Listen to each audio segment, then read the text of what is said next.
qaladaad labiskaaga ka dhigaya mid bilaa tayo ah soo kalena aan wanaagsanayn oo aad samaysid waa kuwe Motinho Lifestyle-ka soo dhawaada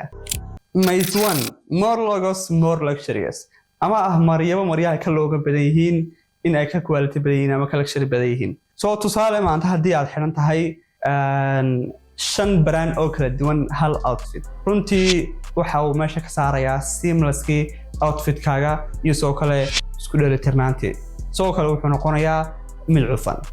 qodobka labaad oo ah marada kale expressive tahay ama ka qaalisan tahay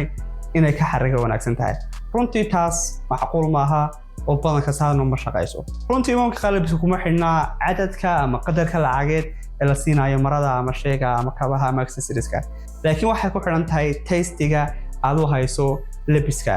runtii haddii aad tastiga garanayso ama dooqaagu wanaagsan yahay runtii labiska waxaad ku heli kartaa mid jaban laakiin aad u wanaagsan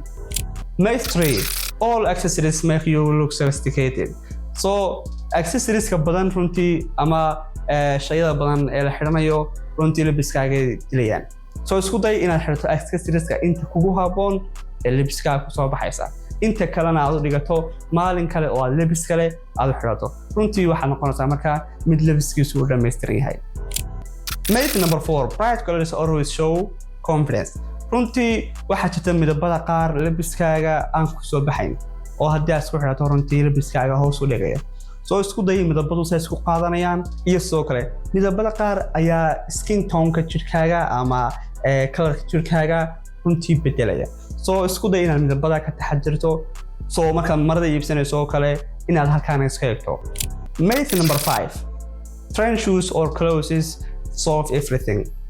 dadka qaar ayaa aaminsan waxyaabaha suuqa ka socda in ay xalka yihiin wax kasta oo u baahan tahay runtii saa ma shaqayso waxa jira marmarka qaar waxyaabahaasi inaanay jirkaaga kuba soo baxaynba haba yaraatee marka aad tijaabiso ayaa dareento inaanay kugu soo baxayn dabadeeto aad isku daydo inaad tijaabiso waxyaabaha kale markasta waxa suuqa ka socda laga yaabaa kuguma soo baxayo